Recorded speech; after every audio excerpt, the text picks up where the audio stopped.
Hello friends, कैसे हैं आप सब लोग। आई होप समझते होगे। फ्रेंड्स, आज की इस वीडियो में हम बात करने वाले हैं घनश्याम टेक सर के एक स्ट्रेटेजी। नमस्कार दोस्तों, आर्ट ऑफ ट्रेडिंग की एक और लर्निंग वीडियो में आपका स्वागत करता हूं। दोस्तों, ये बैंक निफ्टी ऑप्शन सीरीज की नेक्स्ट वीडियो है, तो इस वीडियो को ध्यानपूर्वक देखिएगा। इसमें मैं एक सेटअप बताने वाला हूं, NR7 का सेटअप यहां पे आप लोग को बताने वाला हूं, जो कि सेटअप बहुत पावरफुल सेटअप है। तो इस वीडियो को ध्यानपूर्वक देखिएगा। इसको जो पोजिशनल ट्रेडर है वो भी यूज़ कर सकते हैं, जो सेलर है वो भी यूज़ कर सकते हैं, जो बायर है वो भी यूज़ कर सकते हैं, लेकिन जो ऑप्शन सेलर हैं वो इसको डायरेक्शनल मूव के लिए यूज़ कर सकते हैं। बहुत अच्छा सेटअप है, बहुत अच्छा टारगेट ये दे के जाता है। जनरली मैं जब भी इसको देखता हूँ मुझे दिखता है, तो जनरली ये 95% का इसका सक्सेस रेट है इस सेटअप का। तो इस सेटअप को देखिए, समझिए और सीखिए। देखिए, आपने बहुत सारी वीडियो अगर किसी ने देखी होगी NR7 की वीडियो, तो ये मत सोचिएगा कि सेम वीडियो होगी। सबका अपना अपना ऑब्जर्वेशन होता है। मेरा ऑब्जर्वेशन कुछ अलग है, तो मैं अपने ऑब्जर्वेशन के बारे में यहाँ पे बताऊँगा। मैं कोई कॉपी बुक स्टाइल का नहीं बताऊँगा कि जो ये बुक में लिखी है वो चीज़ें बताऊँगा, क्योंकि अगर आप बुक पर लिखी हुई चीज़ों को देखेंगे तो यहाँ पर आपको ट्रेड ही जल्दी नहीं मिलेगा। तो बहुत सारी चीज़ों को हम उस पर मॉडिफाई करते हैं अपने एक्सपीरियंस के हिसाब से। तो ये सारी चीज़ें आप समझिएगा। तो कमेंट करके मत भूलिएगा कि नहीं दूसरे ने NR7 के बारे में ये ऑब्जर्वेशन दिया है और आप कुछ अलग दे रहे हैं। तो ये मेरा ऑब्जर्वेशन है। मैं बार बार बोलता हूँ कि ये फिजिक्स केमिस्ट्री मैथ नहीं है। यहाँ पर 2 + 2 4 ही नहीं होगा, यहाँ पर E = MC² ही नहीं होगा। तो यहाँ सबका अपना अपना व्यू होता है, अपने अपने सेटअप होते हैं, अपना अपना ऑब्जर्वेशन होता है, अपना अपना एक्सपीरियंस होता है। अपने अपने एक्सपीरियंस के हिसाब से लोग अपने अपने सेटअप को चेंज करते रहते हैं। तो यहाँ पे ये चीज़ें मैं बताने वाला हूँ कि NR7 कैसे बनता है, कब हम यूज़ करते हैं, उसका टारगेट क्या होगा, स्टॉप लॉसेस क्या होगा, कितनी बार ये सक्सेसफुल होता है। तो ये सब सारी चीज़ें इस वीडियो के थ्रू बताने वाला हूँ। तो वीडियो को ध्यानपूर्वक देखिए, समझिए और सीखिए, और वीडियो को फटाफट लाइक कर दीजिए और अपने फ्रेंड सर्कल में इसको शेयर जरूर कर दीजिएगा। NR7 देखिए, NR7 एक पोजीशन होती है नैरो रेंज, यानी NR का मतलब हो गया NR का नैरो रेंज। नैरो रेंज कितने दिन तक चली? 7 दिन तक। अगर बैंक निफ्टी हो, स्टॉक्स हो, ज़्यादातर मैं बैंक निफ्टी की बात करूंगा कि बैंक निफ्टी में, क्योंकि मैं बैंक निफ्टी को कंटिन्यू ट्रेड करता हूं, तो बैंक निफ्टी में मेरा ऑब्जर्वेशन ज़्यादा सही रहता है। तो यानी बैंक निफ्टी अगर 7 दिन, यानी 7 दिन, मान लीजिए 6 दिन को भी हम NR7 काउंट कर सकते हैं, 7 दिन को भी ले सकते हैं, 8 दिन को भी ले सकते हैं। ये फिक्स नहीं है कि 7 दिन होगा तो ही हम करेंगे। अगर 6 दिन के बाद वो मूवमेंट हमें मिलती है तो हम छठे दिन भी उसको फॉलो कर सकते हैं, 8 दिन के बाद मिलती है तो हम 8वें दिन उसको फॉलो कर सकते हैं। लेकिन ये NR7 नैरो रेंज, यानी एक छोटी सी रेंज होगी। छोटी सी रेंज का मतलब ये नहीं होगा कि वो 100 पॉइंट के अंदर में ट्रेड करता रहेगा। छोटी सी रेंज का मतलब ये होगा कि जो मूवमेंट वो करके आया है उसके बाद वो होल्ड करेगा, यानी उसके बाद वो कंसोलिडेट करने लगेगा। इसलिए हम इसको NR7 बोलते हैं। और जो भी वहाँ पर रेंज बनती है उस रेंज को हम ऑब्जर्व करते हैं। कंडीशन 2 यहाँ पे है। 2 चीज़ें हमेशा आपको ध्यान में रखनी है कि अब NR7 में सबसे जरूरी चीज़ है कि ट्रेंड को आइडेंटिफाई करना। पहले आपको ये पता होना चाहिए कि ट्रेंड क्या है, मार्केट का ट्रेंड, मेजर ट्रेंड क्या चल रहा है। अगर मान लीजिए मार्केट का मेजर ट्रेंड अप है, इस तरीके की मूवमेंट यहाँ पे चल रही है, और आके यहाँ पे NR7, अभी मैं सारी चीज़ें बता रहा हूँ तो ध्यान से देखिए, यहाँ पे आके NR7 बनता है, यानी कोई नैरो रेंज बनती है। बैंक निफ्टी वहाँ पे 6 दिन, 7 दिन, 8 दिन, 9 दिन एक रेंज बनाता है। उस रेंज के अंदर में ये फंस जाता है, और फंसने के बाद में देखिए, जब मार्केट का ट्रेंड अप है, ये क्या है, यहाँ पे ट्रेंड क्या है, अप है, हमारा ट्रेंड अप है, तो यहाँ पे चांसेस क्या है, यहाँ पे चांसेस ये है कि यहाँ पे अगर नैरो रेंज बन रही है तो उसके बाद 80%, ध्यान रखिएगा, 80% चांसेस ये होते हैं कि मार्केट इस नैरो रेंज के बाद में ब्रेक डाउन करेगा। देखिए, ब्रेकआउट नहीं करेगा। क्यों नहीं करेगा? क्योंकि ऑलरेडी हम बहुत बड़ी मूवमेंट करके आ रहे हैं। मैं बार बार बोल रहा हूँ, ट्रेंड के साथ में बहुत बड़ा अगर ट्रेंड यहाँ पे चल रहा है, उसके बाद नैरो रेंज यहाँ पे बन रही है, NR7 यहाँ पे बन रहा है, तो most of the time 80% chances ये है कि मार्केट यहाँ पे इसका ब्रेक डाउन करेगा और बहुत तेजी से नीचे की साइड में आएगा। लेकिन हाँ, 20% चांसेस ये भी है कि ये ऊपर की साइड में जाएगा। तो मुझे 20% के लिए प्ले नहीं करना है, तो मैं 20% को भूल जाऊंगा।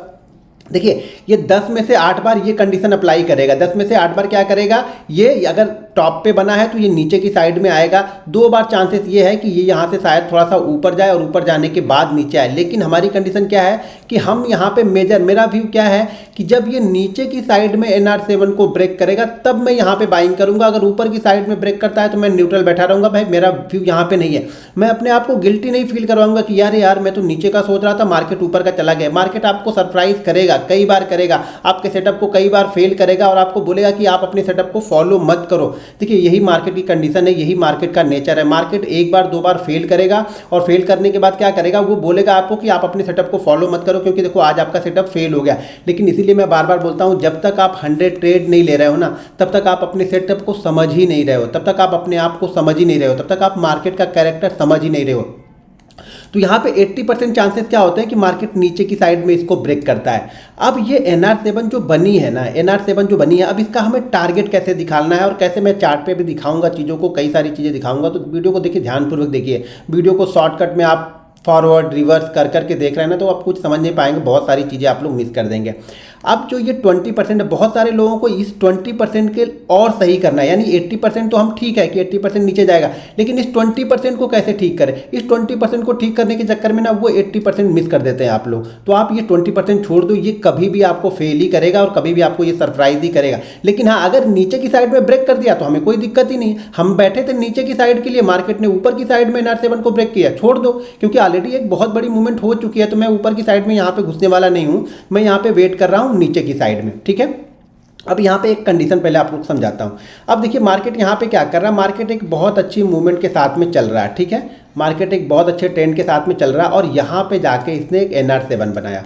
NR7 देखिए, अभी छोटी छोटी कैंडल यहाँ पे बनी, 2 कैंडल बनी, यहाँ पे गैप डाउन हम ओपन हुए, फिर जाके हम यहाँ पे क्लोज करते हैं। उसके बाद देखिए फिर से ये छोटी छोटी कैंडलें यहाँ पे बनने लगी, यानी मार्केट एक दायरा बना लिया मार्केट ने। अब देखिए इतनी बड़ी मूवमेंट के बाद में आप बोलोगे यार ये दायरा 1500 पॉइंट का है, तो ठीक है 1500 पॉइंट है, लेकिन ये क्या कर रहा है, ये बहुत बड़े ट्रेंड के बाद ये दायरा बन रहा है। ध्यान से देखिए, बहुत बड़े ट्रेंड के बाद ये दायरा बन रहा है। तो अब ये दायरा कहाँ पे बन रहा है, टॉप पे बन रहा है। जैसा कि मैंने क्या बोला, अगर मार्केट का ट्रेंड अप है तो अगर टॉप पे बनता है तो 80% चांसेस इसके ये है कि NR7 यहाँ पे जो ब्रेक करेगा वो नीचे की साइड में यहाँ पे ब्रेक करेगा। टारगेट कैसा आप निकालेंगे, टारगेट निकालते हैं हम यहाँ से, जो ये रेंज बनी हुई है ना, इस रेंज का पहला टारगेट तो ये पकड़ के आपको चलना है कि जो रेंज बनी है वो मूवमेंट जो होगी वो बहुत क्विक होगी। यानी अगर ये 1500 पॉइंट की रेंज है तो ये 1500 पॉइंट की मूवमेंट ना आपको बहुत जल्दी मिलेगी, 1 से 2 दिन में, 3 दिन में ये 1500 पॉइंट की मूवमेंट मिलेगी। उसके बाद सेकंड टारगेट होता है 1x2, यानी जितने पॉइंट की ये रेंज बनी थी उसका रेंज, ये 1400 पॉइंट 1500 पॉइंट की रेंज है, तो हमारा टारगेट यहाँ पे सीधा 2800 से 3000, ये हमारा टारगेट यहाँ पे होगा NR7 का। और ये लास्ट जो NR7 बनी थी सेल साइड में, इसने 3000 पॉइंट का यहाँ पे 2800 से 3000 पॉइंट का ये टारगेट यहाँ पे दिया था, ठीक है। ये कंडीशन कब है, देखिए अलग अलग कंडीशन है, बाइंग साइड की कंडीशन अलग होगी, सेल साइड की कंडीशन अलग होगी। तो यहाँ पे ध्यान से सुनिएगा। अब यहाँ पे जो मार्केट ने NR7 बनाया, ठीक है, अब इसका SL हम क्या रखते हैं, ये ध्यान रखो। SL हमेशा जो ये ब्रेकडाउन जिस दिन ये कर रहा है ना, ये जिस दिन ब्रेकडाउन कर रहा है उस दिन के पहले जो लास्ट डे वाली कैंडल है ना, उसी का हाई हमारे पास यहाँ पे SL होगा। जो भी होगा ये 200 पॉइंट 300 पॉइंट 400 पॉइंट, ये SL आपको रखना पड़ेगा अगर आप पोजिशनल लेके जाते हो। तो देखो इतना रिस्क तो लेना ही पड़ेगा, इतना रिस्क नहीं लोगे तो आपको बड़े टारगेट कभी नहीं मिलेंगे। आप ये सोच रहे हैं कि मैं 50 पॉइंट रिस्क लेके 500 पॉइंट बनूंगा, तो ये 10 में से 1 दिन या 2 दिन होगा। जबकि अगर आप ये सोच रहे हो कि 250 पॉइंट का रिस्क लेके मैं 700 पॉइंट के लिए खेल रहा हूँ, तो ये आपके 7 से 8 दिन होंगे। तो किसमें आपकी प्रोबेबिलिटी ज़्यादा है ना, वो आप समझिएगा। तो हमेशा NR7 को जो यूज़ करता हूँ यहाँ पे, ये हमारा SL होगा।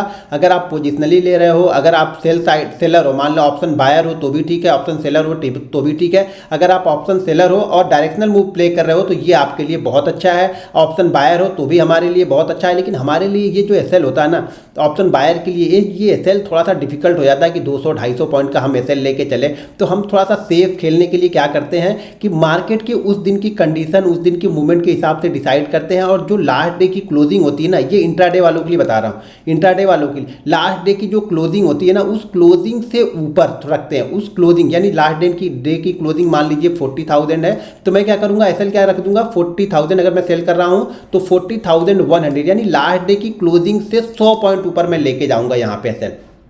पहला, अगर पहले 15 मिनट में उसने अपने ओपन को ही टच नहीं किया तो मैं क्या करूंगा, जो आज की ओपनिंग होगी उसको मैं यहाँ पे SL लगा के बैठ जाऊंगा। ठीक है, क्लियर हो गया। ये NR7 ऊपर की साइड में जब बनी और नीचे की साइड में गिरी तब। अब NR7 की तो ऊपर की साइड में बनी और सेल साइड में हुआ, नीचे की साइड में हमें कैसे फॉलो करना है। देखिए नीचे की साइड के लिए कंडीशन अलग है। अगर हम बाइंग साइड में जा रहे हैं तो उसकी कंडीशन बिल्कुल अलग है सेल साइड की अपेक्षा। अब ये बाइंग साइड में यहाँ पे, सेल साइड में यहाँ पे आई और यहाँ पे अगर NR7 ये बनाता है, ठीक है ना, यहाँ पे NR7 बना के ये ऊपर की साइड में जाता है तो मैं इसको बिल्कुल लेने वाला नहीं हूँ। फिर मेरे लिए NR7 की ये डेफिनेशन या मेरे लिए जो एक्सप्लेन करना है या जो मेरी ऑब्जर्वेशन है, इसके लिए मैं यहाँ पे NR7 बना के ऊपर जाएगा, मैं बिल्कुल बाइंग नहीं करूँगा। देखिए जब मार्केट क्या है ना, मार्केट का ट्रेंड पहले समझ लीजिए, मैं बार बार बोला मार्केट का ट्रेंड, यहाँ पे ट्रेंड क्या है, अप है, मार्केट फॉलो कर रहा है। यहाँ पे मार्केट का ट्रेंड क्या है, पूरी तरह से डाउन है। ठीक है, यहाँ पे मार्केट का ट्रेंड पूरी तरह से डाउन है और पूरी तरह से डाउन मार्केट में अगर NR7 बनेगा, ऊपर की साइड में ब्रेकआउट करेगा, वो सक्सेसफुल नहीं होगा। ये ध्यान रखिएगा, वो सक्सेसफुल नहीं होगा। कौन सा सक्सेसफुल होगा? जो नीचे की साइड में आने के बाद कुछ पॉइंट ये ऊपर चला जाए, वो 400 पॉइंट हो, 500 पॉइंट हो, 700 पॉइंट हो, कुछ पॉइंट ये ऊपर जाने के बाद, यानी इस लो के आसपास आके ये NR7 बना रहा है, तो हमारे लिए ना सेल साइड में काम करेगा। क्यों नहीं काम करेगा? क्योंकि ऑलरेडी हम 3000 पॉइंट गिर के आ रहे हैं, तो उसके बाद यहाँ पे हिम्मत नहीं होगी और शायद SL भी बहुत दूर का होगा, डर भी बहुत लगेगा। और यहाँ से अगर डायरेक्ट बाइंग साइड में ये निकल जाता है तो भी हमारे काम का नहीं, क्योंकि जब सेलर एक्टिव होते हैं ना, तो पहले मूव में मार्केट कभी भी ऊपर नहीं जाता। ये ध्यान रखिएगा कि पहले मूव में मार्केट ऊपर नहीं जाएगा। मार्केट के लिए कंडीशन बनानी होती है। कंडीशन क्या बनाए कि मार्केट यहाँ से नीचे आया तो यहाँ पे कुछ कंसोलिडेट किया, या कंसोलिडेट नहीं भी किया तो भी चलेगा, लेकिन मार्केट यहाँ से कुछ मूव ऊपर की साइड में लेके गया।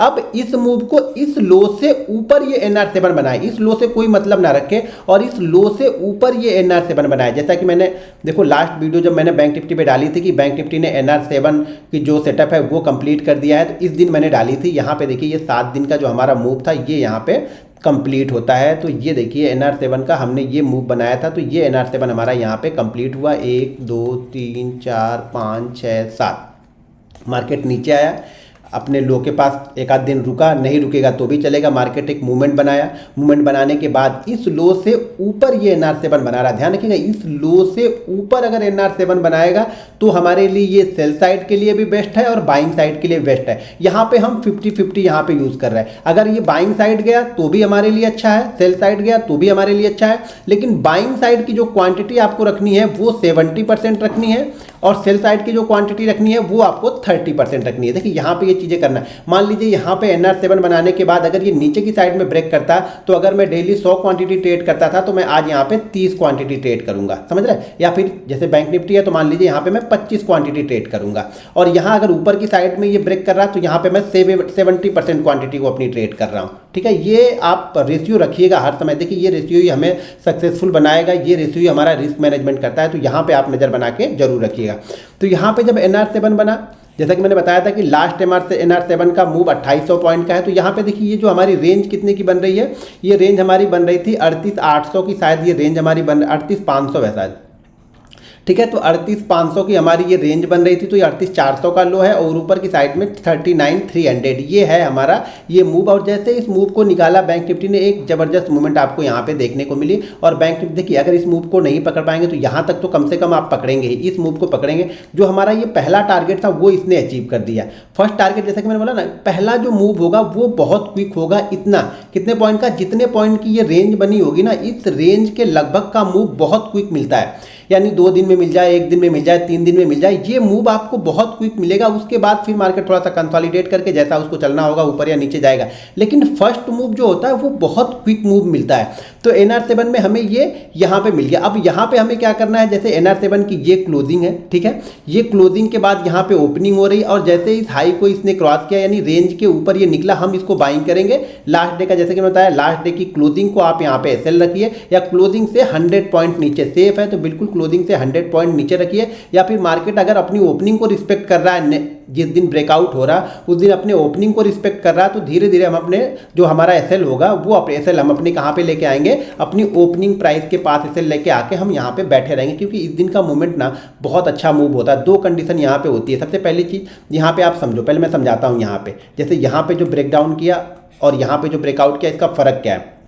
देखिए फ़र्क समझिए, ये इस कंडीशन यानी इस जोन में बहुत सारे ऐसे ट्रेडर घुसे हुए हैं जिनको ये लग रहा है कि मार्केट ऊपर जाएगा, ठीक है, और बहुत सारे ऐसे ट्रेडर भी यहाँ पे हैं जिनको लग रहा है मार्केट नीचे जाएगा। मार्केट 6 दिन 7 दिन से बिल्कुल परेशान कर दिया, सभी लोग को मार्केट ने परेशान कर दिया। अब क्या होगा, जो बाइंग साइड में बैठे हैं, जिनको लग रहा है कि बाइंग साइड में बैठे हैं वो भी शांति से बैठे हैं, जिनको लग रहा है सेल साइड में जाएगा वो भी बैठे हैं, क्योंकि मार्केट कहीं जा नहीं रहा।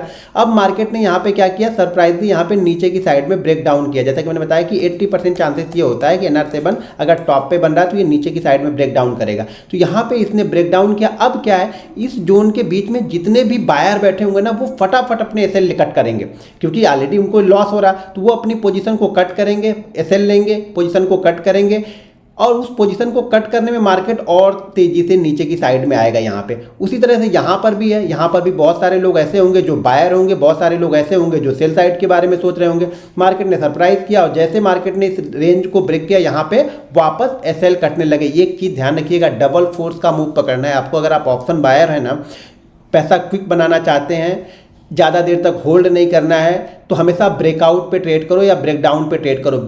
ब्रेकआउट या ब्रेकडाउन पे ट्रेड करने का फायदा ये होता है कि जो मार्केट होता है ना वो रॉकेट की तरह मूव करता है, क्योंकि यहाँ पे दो लोग हैं। पहले वो लोग, हम लोग जो वेट कर रहे थे कि यार मार्केट किस रेंज को ब्रेक करेगा तब मैं ट्रेड करूंगा, तो ऐसे लोग यहाँ पे संख्या बैठी हुई है। मान लीजिए 50% ऐसे लोग हैं जो ये वेट कर रहे हैं कि यार मार्केट ब्रेक करेगा तभी मैं ट्रेड करूंगा। 50% लोग क्या हो रहा है, इसके अंदर में घुसे हुए हैं बाइंग और सेलिंग में, और इसने क्या किया, बाइंग की साइड में ब्रेकआउट किया। तो मान लीजिए बाइंग की सेल साइड वाले जो बैठे थे वो 25% बैठे थे और बाइंग साइड वाले बैठे थे वो 25% बैठे थे। तो ये क्या हो रहा है, सेल साइड वाले अब अपनी पोजीशन को कवर करेंगे और ये बायर हो गए। तो अब हम बायरों की संख्या कितनी हो गई यहाँ पे, 75% हमारे बायर लोग हो गए यहाँ पे, और 25% क्या है, ये बाइंग में बैठे ही थे, तो ये तो पोजीशन अपनी लेके बैठे रहेंगे, ये पोजीशन अपनी कट नहीं कर रहे हैं। लेकिन ये 25% अब पोजीशन कट करने के लिए आ रहा है। हम 50% यहाँ पे इंतजार कर रहे थे कि मार्केट जब ब्रेकआउट करेगा तब बैठेंगे। तो यहाँ पे क्या फोर्स मूव होता है, ये फोर्स मूव चलता है, ये मार्केट मिसाइल की तरह बिल्कुल भागता है यहाँ पे जब भी, कब, जब मार्केट फोर्स मूव करता है। यानी एक तो बायर बैठे थे वो, और एक जो सेलर बैठे थे वो भी अब बायर हो गए। बायर क्यों हो गए, क्योंकि उनको अपनी पोजीशन को कट करनी है, उन्होंने सेल किया है तो अब वो बाइंग करेंगे। तो यहाँ पे ये मूव मिलता है। तो जो ये टारगेट था, ये टारगेट यहाँ पे मार्केट ने फटाक से अचीव कर दिया है। अब यहाँ पे दो चीज ध्यान देना, आपको दो चीजें ध्यान देनी है।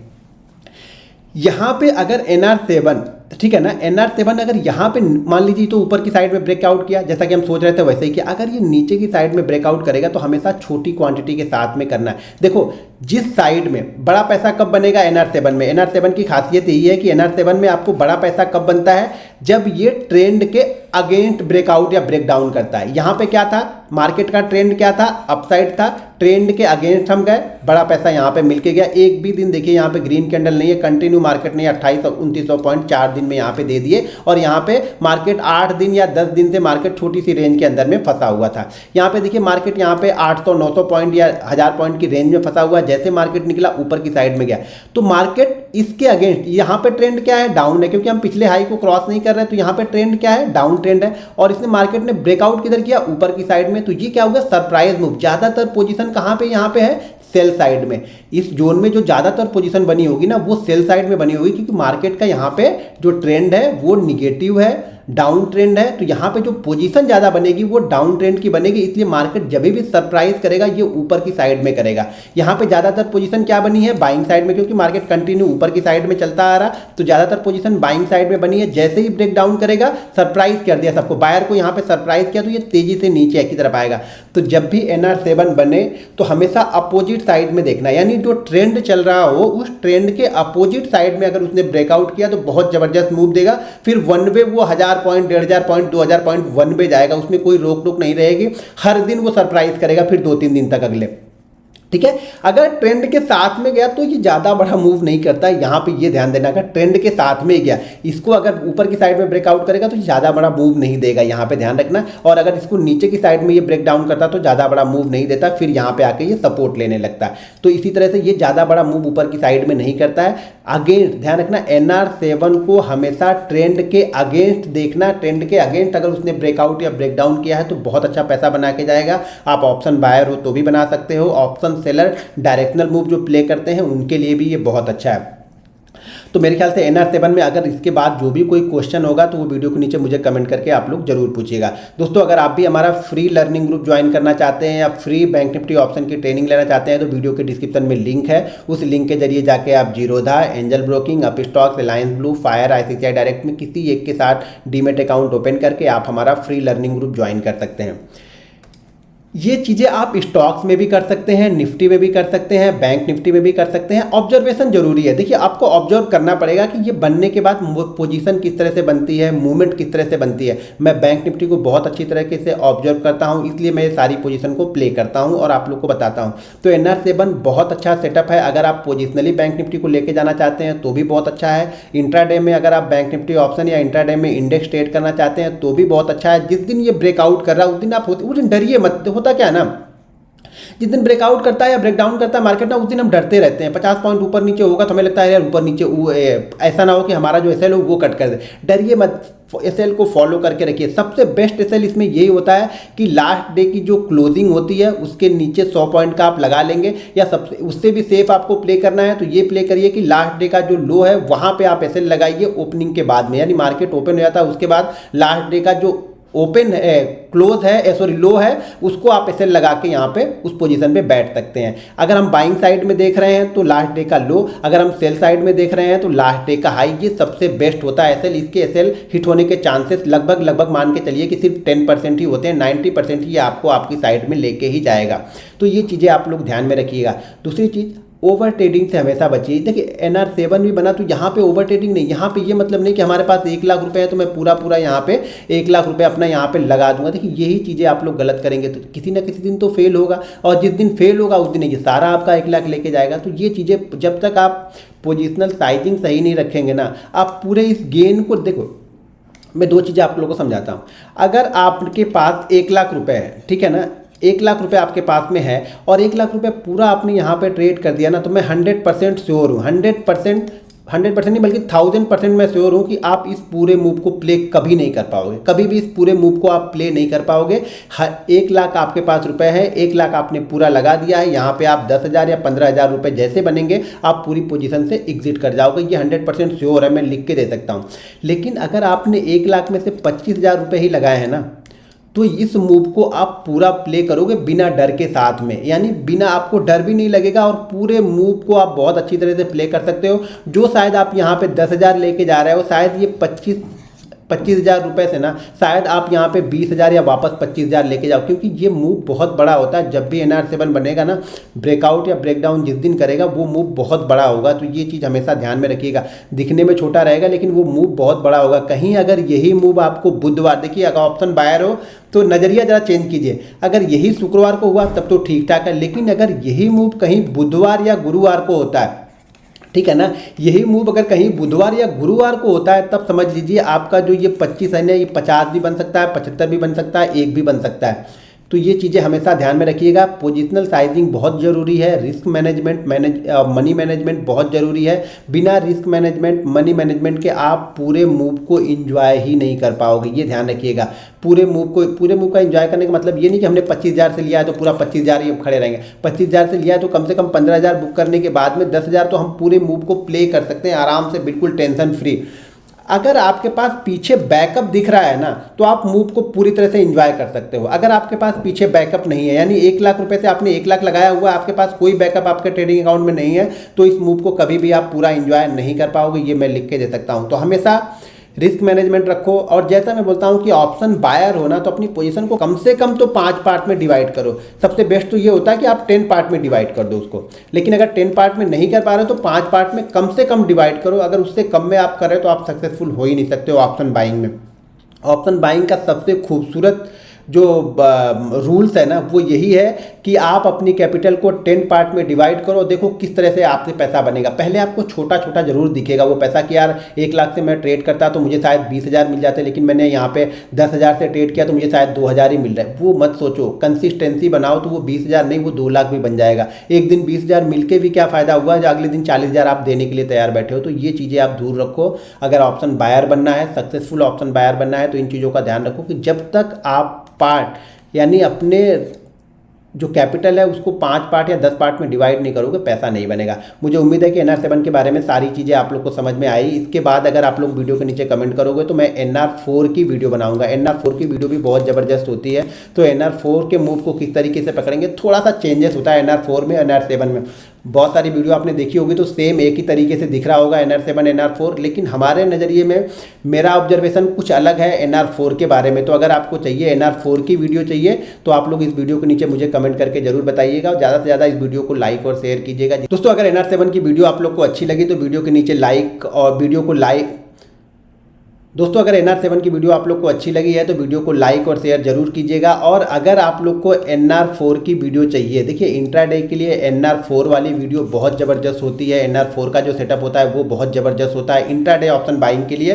तो अगर आप लोग को NR4 की वीडियो चाहिए तो इस वीडियो के नीचे मुझे कमेंट करके जरूर बताइएगा, और वीडियो को ज़्यादा से ज़्यादा लाइक और शेयर कीजिएगा। तो नेक्स्ट वीडियो मैं NR4 के ऊपर बनाऊंगा। NR4 स्पेशली ऑप्शन बाइंग के लिए मैं बनाऊंगा और इंट्राडे के लिए। इसमें तो क्या है, आप पोजिशनल मूव को भी बहुत अच्छा लेके जा सकते हैं, लेकिन NR4 ज़्यादातर मैं इंट्राडे के लिए ही यूज़ करता हूं और बहुत अच्छे मूव को यहाँ पे मैं कैप्चर करता हूं। उसको किस तरीके से कैप्चर करना है ये सारी जानकारी आप लोग को NR4 की वीडियो में बताऊंगा। तो वीडियो को ज़्यादा से ज़्यादा लाइक कीजिए, शेयर कीजिए। मिलते हैं नेक्स्ट वीडियो में। जय हिंद।